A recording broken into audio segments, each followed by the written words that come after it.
I've only been here since 1999. Steve has been here since 1977, which I guess means we've overlapped for only about a third of Steve's career here at Lewis and Clark.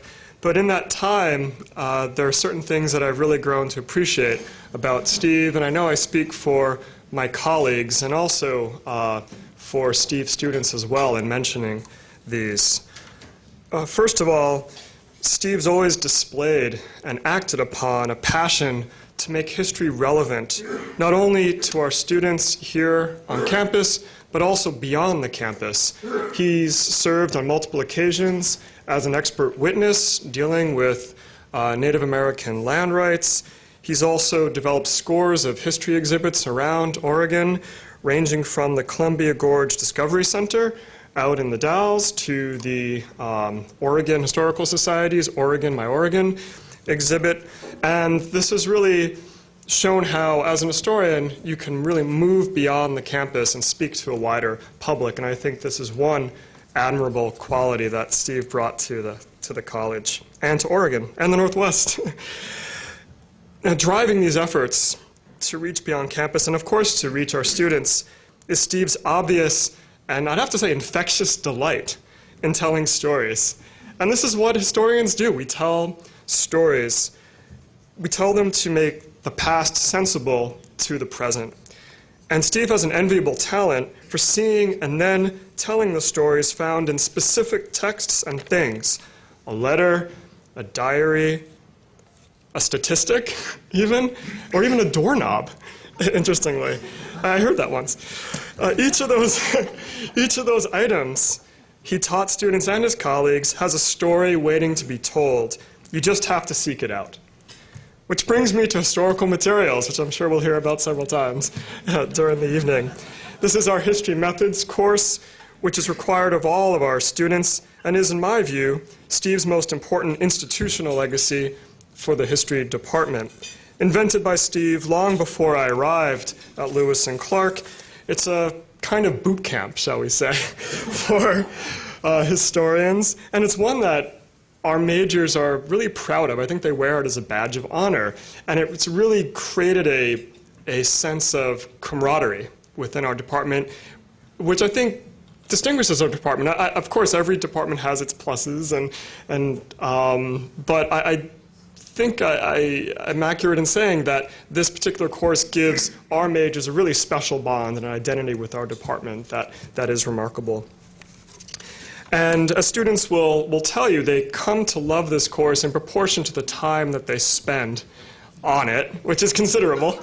They spend lots and lots of time in the library, searching through sources they never imagined existed until they were looking for them. And it's at this point I actually want to read a letter that was sent to me by email from a former student of Steve's. His name is Andrew Franklin. He graduated from LC in 1998 as a double major in history and biology, and he wanted me to share some words tonight. And I can't read that. It's a very long email, so I'm just going to choose one excerpt from it, which I think gets at the value of this historical materials course. He, by the way, got his PhD in environmental history at the University of Oklahoma and is now an environmental policy researcher. He writes, Dr. Beckham's historical methods course was the best methods course I have ever taken. In historical methods, in historical materials, I learned how to do historical research. Dr. Beckham's mantra that if you imagine a source exists, you can find it, has guided my research since the fall of 1996. Learning how to effectively use reference books, how to read microfilm, the architectural features of a building, and many other topical research skills served me well years later. By combining the intellectual curiosity instilled in our course and the backbreaking excursions to the library for our editing projects, Dr. Beckham prepared me for a career as a professional researcher. And I should add, by the way, the first time I taught the course was pretty backbreaking for me, too. I think it's a rite of passage not only for our students, but for the faculty members as well. The second time was a bit better, I have to say. First time, wow, that was pretty rough. Thank you, Steve. So I wanted to conclude with what I think is actually the most important quality of Steve's, and I think this is why students like Andrew go out of their way to to celebrate him and to contact people like me to read words like that. And that's Steve's concern and utter devotion to his students. And I've really appreciated this over the years.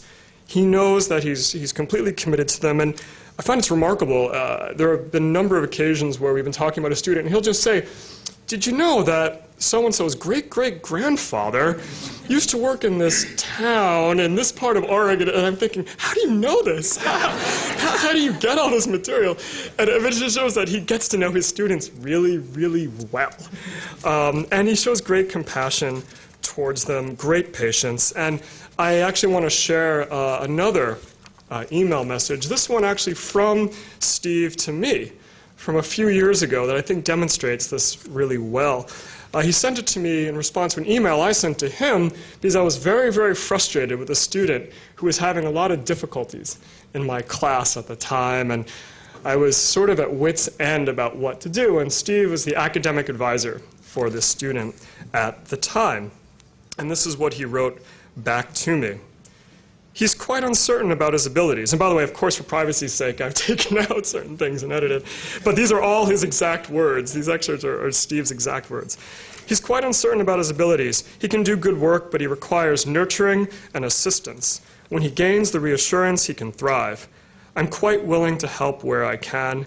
He can be a bit erratic, but if he is inspired, he can produce good work. He thrives on encouragement and falls into despair about criticism, not unlike many of us. I am certain we can help him over the next weeks to pull things together and get the tasks done that need to be done.